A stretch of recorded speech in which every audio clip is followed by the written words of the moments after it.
Doctor को धरवा जाई अकल पड़गला विजिलेंस टीम। डाक्तर बदल डाक्तर देवाक दाबी कर ग्रामवासी। अनुगुल जिला कणिहा सीएससी डाक्तर सुमंत को धरवा जाई एभली हटहटा होइछि विजिलेंस।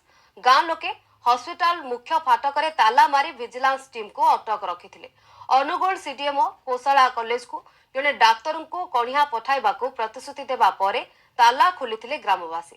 तेबे गतकाली Angul Kaniha CSC medical officer doctor Sumant Patel को धरिथिला विजिलेंस टीम। 49,000 टंका लांच नेबा बेले माड़ी बसिथिला विजिलेंस। गोष्ठी स्वास्थ्य अधिकारी मानकर इनसेंटिव रिलीज करबा पई लांच नेबा बेले धरा पड़िथिले डाक्तर पटेल। अधिक सूचना पे आम सहित फोन लाइन जोड़ी होती पूर्णचंद्र बेहेरा आम कणिया रिपोर्टर। पूर्णचंद्र, डाक्तर को धरवा जाई हटहटा डाक्तर तेज विजिलेंस टीम को अकल पड़ा पड़ा तेज किभली भाव में प्रतिश्रुति मिलता केमती कौन विजिलेंस को मुक्त करा जायतिला?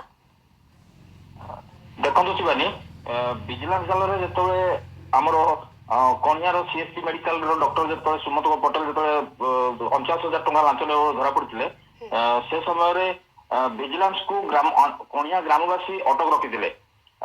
डॉक्टर पटेल तो आगे टीम किसी टीम नहीं अनुगुल पड़े किंतु अन्य कर्मचारी मानक डाक्तखाना मेन गेट रे ताला पकई जाइथिला।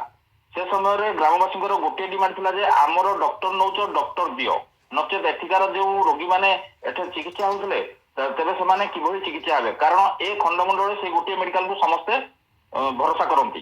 तापर ए भलिया समस्या जब बढ़िया को लगिला बढ़िया पर सीडीएम को परामर्श क्रमे आमर छेंडीपदा मेडिकल रू सेठू जड़े गाइनिंग डॉक्टर को चित्तरंजन साहू को पोस्टिंग दिगला।